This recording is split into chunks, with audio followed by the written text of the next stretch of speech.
ज्या दिवशी उपवास असेल ना त्या दिवशी ना खिचडी खाण्यासाठी लहानपासून तर मोठ्या माणसापर्यंत उपवास असतो फक्त खिचडी खाण्यासाठी.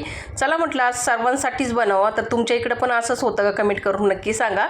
तर इथे बघा ना साबुदाणे मी रात्रीच भिजत ठेवले होते आणि नंतर सकाळी करायला घेतलेली आहे. तर साबुदाणे एकदा मी मोकळे करून घेतले चांगले. नंतर त्यामध्ये भाजलेल्या शेंगदाण्याचा कूट टाकून घेतला मिक्स करून. आता टोपामध्ये आहे ना मी तूप टाकून घेतलं, त्यामध्ये बटाटे कट केलेले टाकले आणि मिरचीचा ठेचा टाकलेला आहे, मीठ घातलेला आणि बटाटे चांगले शिजवून घेतले तुपामध्ये ठेचा टाकून.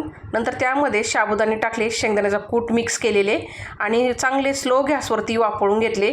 आज आहे ना साबुदाण्याची खिचडी मोकळी कोणालाच पाहिजे नव्हती, चिकट पाहिजे होती.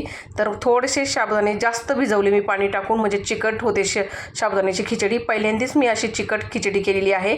तर तुम्ही कशी साबुदाण्याची खिचडी बनवता ती कमेंट करून नक्की सांगा. धन्यवाद.